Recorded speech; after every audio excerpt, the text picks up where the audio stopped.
Hey Scrubs, it's Retro, and today we're going to be doing part 5, I think it's part 5, of our Next Gen 2021 Skyrim install modlist guide, step-by-step tutorial.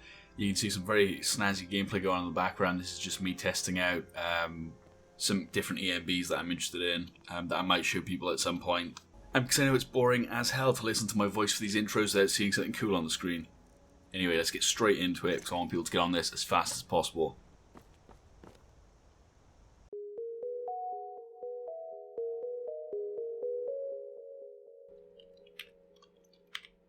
Okay, so you guys know the score by now. Go to the description, go to part 1, download the 3 mods that are there, and then return. Okay, so let's go on with this. We have 3 mods here, one of which is just a patch, essentially, so it's easy peasy. So, enhanced lights and effects. Let's grab this. Now, we're not going to grab the enhancer or the hardcore options. We're going to leave that as is. We're also not going to grab exteriors, weather, or ice. So what this is going to do is ELFX is just going to change our interior lighting. We have something else that's going to take care of exterior light. So for now, click through this. We're going to want the SMIM meshes option ticked. And if you use something such as a mod that changes Breeze Home or Honeyside, any of those vanilla locations that ELFX is going to modify, you can get a patch so that it doesn't modify those areas, so that if they're modded, they look fine. Okay. Excellent. Now that that's done, get the ELFX fixes installed, ragged flagon, grab vanilla version of that, and install.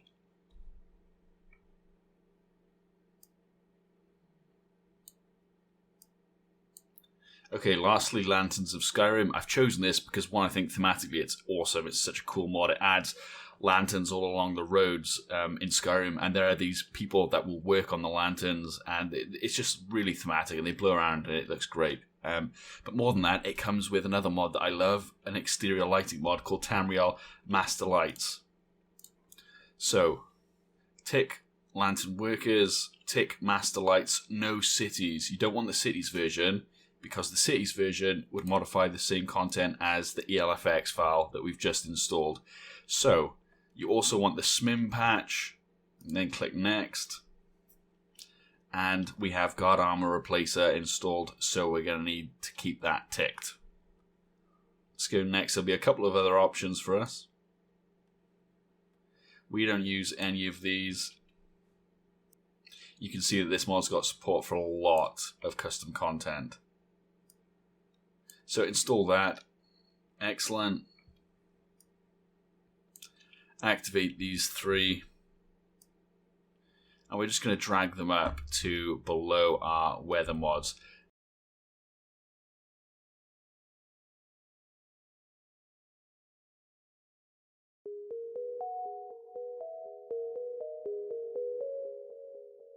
Okay, part 3. You know the score. Go to the description and grab the mods that you need. Okay, starting off, we're going to install Apache Divine Elegance. Now, it's going to come, well, it might pop up like this. If this is the case, don't panic. I know this looks tricky. It's kind of scary at first. Expand the data folder. But just like this, drag these 4 inside the data folder on top of the data parentheses. Now what that does is it pulls them all into the same folder. What you then need to do is tick off the README and the map location. Once that's done, you're going to want to get the Apache patch for Special Edition. So install that. Remember, we're going to click on the arrow on the right. Thank you for that tip, Shadow Raids. And install. Excellent. Right, next up. Dawn of Skyrim Director's Cut. This is a big one. This is a big kahuna. Thank you, Reeves, for the suggestion. This is beautiful. Piece of art.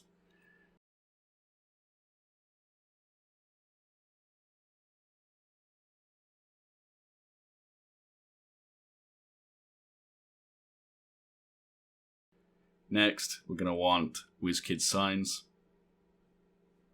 I like movable by the Wind version. However, not installing a Wind mod. So grab the bottom one because that's for Lanterns of Skyrim 2. We haven't got these, so click install. Give that a second. That is going to make a big difference. I love looking at proper detailed signs. Now, next up, we're going to want Markarth and Dwemer Ruins by Cleverchaff. This is personal preference. However, I'm going to select yellow accents for my ruins. I think it looks great. I like that sort of yellowy gold Dwemer aesthetic. Install that. Once that's installed, we're going to take the Epic Gates of Whiterun 2K edition. Now, you can get the 4K edition if you want. I've picked 2K for some of these textures just so when I'm playing at 1440p with all these mods, I can't smell my GPU burning. Now, Cleverchaff's Windhelm, install that also. After that, we're going to want Marvelous Windhelm Gate.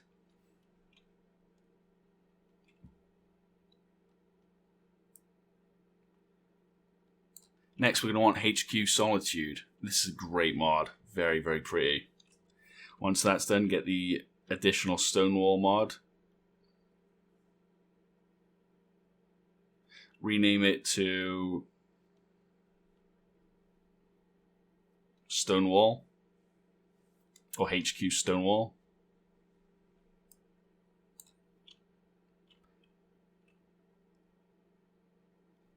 Next up, we're going to take designs of the Nords. We've got a couple of flavor options here for you guys. Bit of variety. Pick whatever suits your preference. Install that. Once that's installed, the next mod we're going to get is going to be Missives. This is great. It's like a notice board. The next mod will be an actual notice board mod. Don't install OBIS notice board add-on yet. We're going to install OBS in the next episode. And finally,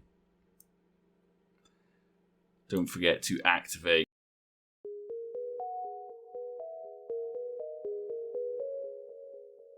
Okay, you know the drill by now. Go to the description, part 3, download all the links there, or all the mod links, all the mods from the links. Good God, Retro. It's first thing in the morning here now. So you can see we've got quite a few gameplay changes. I'm not going to talk too much about what these do. I might have a quick talk about it at the end of the video. So to start off with, we're going to install the file access interface. Next, we're going to get the Papyrus extender. Am I pronouncing that right? Question mark. Once that's done, Frozen Electrocuted Combustion. Let's install that. I'm going to quickly activate these now, drag them up to our... Oh, hiccup. Drag them up to our utilities, but I'm going to place them at the bottom of the utilities. I'm going to clear the plate here, and we're going to grab wizard hats.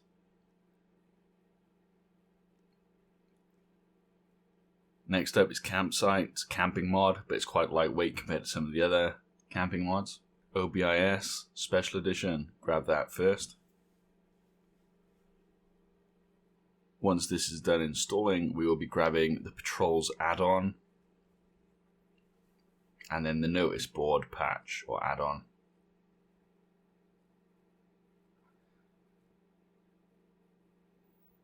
Now remember, you can click on the arrow here to drop down the box and select Patrols add-on.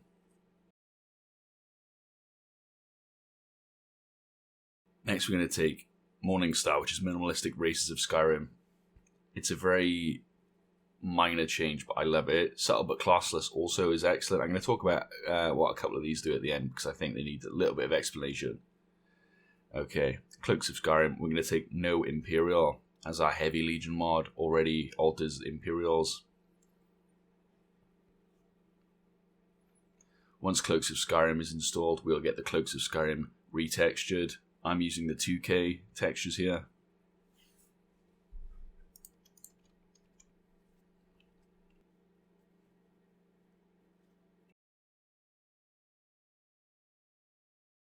We're going to take Royal Armory and then Lore Weapon Expansion.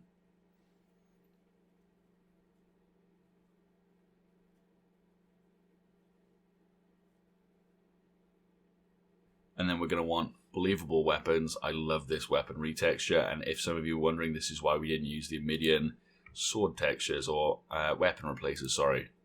Greatsword scabbards, style room replacer. I like to click believable weapons here. There are a couple of other options if you have other mods installed. However, I'm just going to tick believable weapons for those that have it.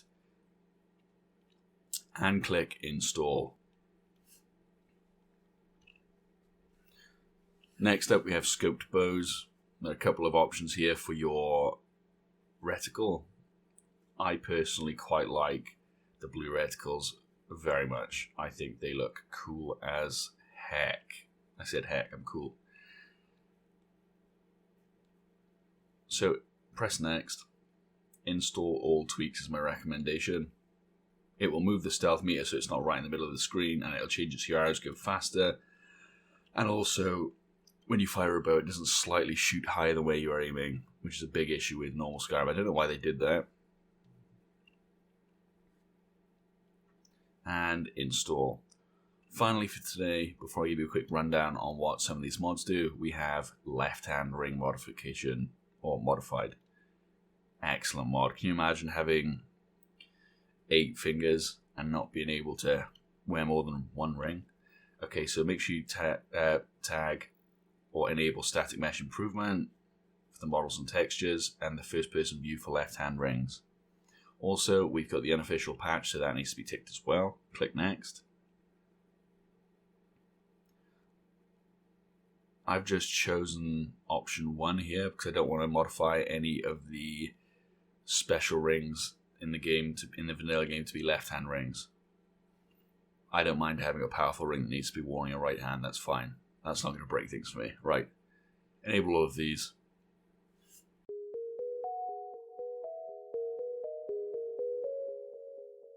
In a second, I'm going to talk about some of the mods that I have on this list and what they do, some of the gameplay changes. This is going to be an advert thingy. I just want to know how much it actually makes. I don't plan to have these on all my videos. I just want to know how much a skippable ad pulls in over 24 hours because I activated like an overlay ad on one of my old videos and it made 0.001 penny. So yeah, interesting though. Yes, so ad break here, and then outro, which is 7 minutes. What the fuck am I doing? Okay, so let's have a little discussion about what some of these mods do. Frozen Electrocuted Combustion is probably one of my favourite mods. There's a similar mod in Fallout called Crit Gore, or Cross Crit Gore. Basically what this means for Frozen Electrocuted Combustion is when you kill a bandit with, say, a fire spell, you can choose several different options that will affect the corpse of the bandit. So if you use a fire spell, you can either char the corpse, you can completely eviscerate and destroy all the flesh, and so it's just a charred skeleton. When you electrocute people, they can be sort of like pulsing shock on the ground. You can choose to have enemies that you kill by fire damage still be dangerous to other enemies when they're on the floor burning. So if other enemies walk in that fire, they too will catch fire and start burning. There's just so many nice little options. It's got a really nice mod configuration menu. Let's have a look at some of the other ones. Missives. If you've seen my Valdar Let's Play, you might have seen me access the Missives board. It's essentially a giant notice board in each town where you can take randomly generated missions that have varying degrees of difficulty and rewards, and you can actually fully configure how much you get rewarded in gold for each job. So it's really nice, it's really customizable. I used it alongside some taxes and economy mods for Valdar's Let's Play, and that was really fun. As well as the missives, we also have the actual notice board. I've never used the notice board before, but what caught my eye before I started testing it last week, what really caught my eye was I saw a comment that said you can see adventurers that are generated will go up to the notice board, and once they've been to the notice board, they'll go and do a quest in a dungeon. You can tag along. I'm looking forward to some of that. I'm a big fan of the immersive gameplay. I use lots of things like immersive citizens, immersive patrols, and NPCs travel. What else have we got here that I think is really interesting? Campsite's great. If you want to do a survival run, at some point I can show you a couple of survival mods. I don't really like Frostfall. Just a bit wonky for me. I personally like Frostbite. It's a much lighter alternative. It's a lot less in-depth. but I think that's a bit of a strength. Yeah, I can recommend some survival mods at some point if people want that. Morningstar is awesome. Morningstar basically means that you are going to have different passives based on what race you are. For example, High Elves get the Highborn bonus, which means that they get 50 extra magicka from the get-go, and they recover magicka 50% faster. Imperials have quick learners, so they get 8% bonus to all XP gains.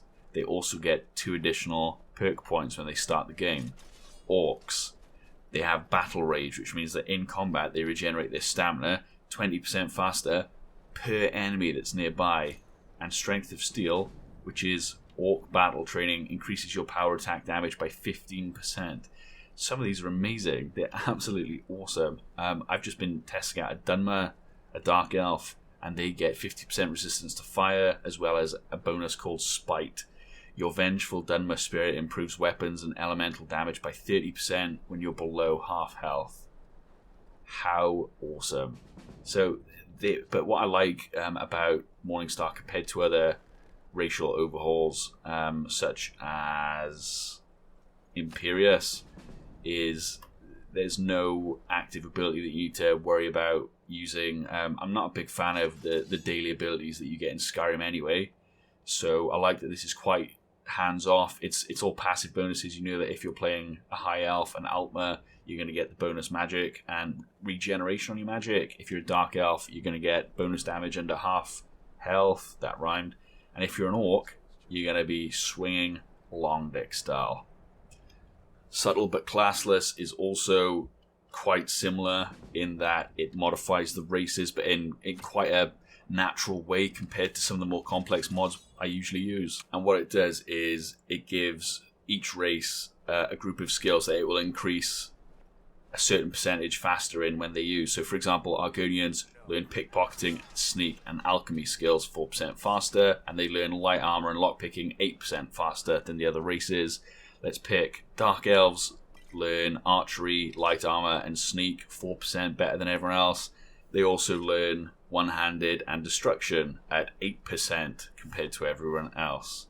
Imperials learn restoration and one-handed at 4%, and then they get a 12% bonus to their speech gain. That's encouraging. Nords, everyone's favourite.